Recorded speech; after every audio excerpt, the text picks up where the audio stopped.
Les Girondins de Bordeaux, c'est l'un des clubs les plus emblématiques du football français, 6 titres de champion de France, des soirées européennes mémorables, des générations de joueurs mythiques, mais aujourd'hui le club est à l'arrêt. Descendu jusqu'en National 2 après une crise sportive et financière, le club lutte pour sa survie. Alors que les supporters continuent de répondre présents, une annonce inattendue est venue redonner un peu d'espoir. Oliver Kahn, ancienne légende allemande et ex-président du Bayern Munich, souhaite racheter les Girondins. Au micro du média allemand Bild, Kahn a révélé avoir transmis une offre de 30 millions d'euros pour devenir actionnaire majoritaire des Girondins. Un projet structuré, soutenu par plusieurs investisseurs européens et avec des ambitions claires, faire remonter le club en Ligue 1, racheter le stade Matmut Atlantique et redonner de la visibilité à un club historique du football français. Mais malgré cette proposition alléchante, rien n'est encore fait. Les discussions sont encore en cours avec l'actuel président et propriétaire Gérard Lopez. Et selon plusieurs sources, ce dernier ne serait pas prêt à céder le club. Une position qui pourrait freiner les ambitions de l'ancien portier allemand. Entre promesses de renaissance et réalité des négociations, l'avenir des Girondins reste incertain. Mais une chose est sûre, cette annonce a relancé les discussions et ravivé une flamme chez de nombreux supporters. Nous sommes allés à leur rencontre ce jour de match pour recueillir leurs réactions. L'offre, elle est intéressante, même si c'est vrai qu'il y a un petit peu de méfiance, parce qu'en vrai de vrai, on ne sait pas. Oliver Kahn, je crois qu'il n'a pas de club actuellement. On ne sait pas trop. C'est pas vraiment un homme d'affaires. À la base, c'est un joueur de foot, quoi. Non, en vrai, je sais pas trop quoi en penser, mais pour moi, en tout cas, là, actuellement, en tant que supporter, j'aimerais bien que ça se fasse. J'aimerais bien que Gérard Lopez y parte, quoi. On va être un petit peu comme tout supporter girondin. Lopez a fait son temps, hein. Il nous a sauvés peut-être, il nous a refoutus, on va dire, en bas. Donc j'espère que ça se fera. D'accord. Même si j'y crois pas trop que Lopez va lâcher. Moi je pense qu'il faut un projet différent de Lopez en tout cas. Donc si c'est Kahn ou un autre, c'est pareil. En tout cas, il faut sortir de l'ère Lopez. Ce qu'il faut, c'est injecter de l'argent dans le club. Et il faut vraiment, oui, un projet, comme disait mon camarade, et qu'on avance, parce que là, ça stagne, voire ça régresse. Le cas Gérard Lopez, malheureusement, ça nous calme un peu, quoi. C'est vraiment... on sent que c'est un homme d'affaires. Je ne sais pas s'il est pour les joueurs, mais enfin, en attendant, il a enfoncé le club dans un bas-fond là que... C'est incroyable, quoi. Donc j'imagine que vous souhaitez le départ de Gérard Lopez ou en tout cas un changement de président. Ouais, le changement, je pense que déjà, ça sera profitable pour tout le monde, je pense. L'arrivée potentielle d'Oliver Kahn à la tête des Girondins soulève autant d'espoir que de questions. Si le projet semble ambitieux et structuré, il reste encore suspendu aux décisions de Gérard Lopez. Pour l'instant, la prochaine échéance administrative est fixée au 27 mai. À cette date, le club devra présenter ses prévisions financières au tribunal de commerce pour sortir de la procédure de redressement judiciaire. En attendant, les supporters restent optimistes, espérant le début d'une nouvelle ère pour le club au scapulaire. Putain, parfait.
Monsieur.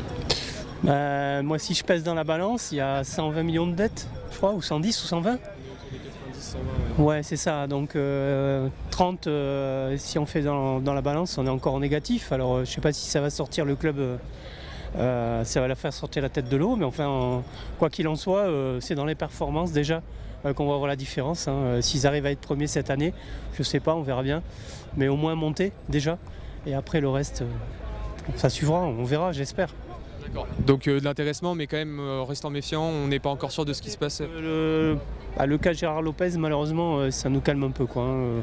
C'est vraiment, on sent que c'est un homme d'affaires. Je ne sais pas s'il est pour les joueurs, mais enfin, en attendant, il a enfoncé le club dans un bas-fond là que c'est incroyable, quoi. Donc j'imagine que vous souhaitez le départ de Gérard Lopez ou en tout cas un changement de président. Ouais, le changement, je pense que déjà, ça sera profitable pour tout le monde, je pense. Très bien. Dernière question, qu'est-ce qui vous fait tenir, vous, à titre personnel parce que pour monsieur, vous avez connu les grandes heures des Girondins dans un autre stade, avec une autre génération, etc. Qu'est-ce qui fait que vous venez toujours au stade aujourd'hui en N2, avec une course à la montée compromise et tout ce qui s'ensuit? Parce qu'on y croit toujours. Voilà, tout simplement. Voilà, et puis c'est vrai qu'on a connu tellement de beaux matchs ici que on espère que ça revienne un jour. Ouais, moi, l'amour du maillot et l'amour du foot. Vraiment, on est là tous les week-ends avec même du plaisir, même dans les moments les plus durs. Moi, c'est vrai qu'en plus, depuis que je viens au Virage Sud, là, j'ai connu la descente en Ligue 1. Enfin, depuis que je viens au Virage Sud, c'est la descente en National 2. C'est très compliqué, mais j'adore l'ambiance, l'amour du maillot et le foot. Vraiment, c'est ça qui me fait venir au stade, quoi. Super, merci beaucoup pour vos réponses. Bon match, bonne journée. Merci beaucoup.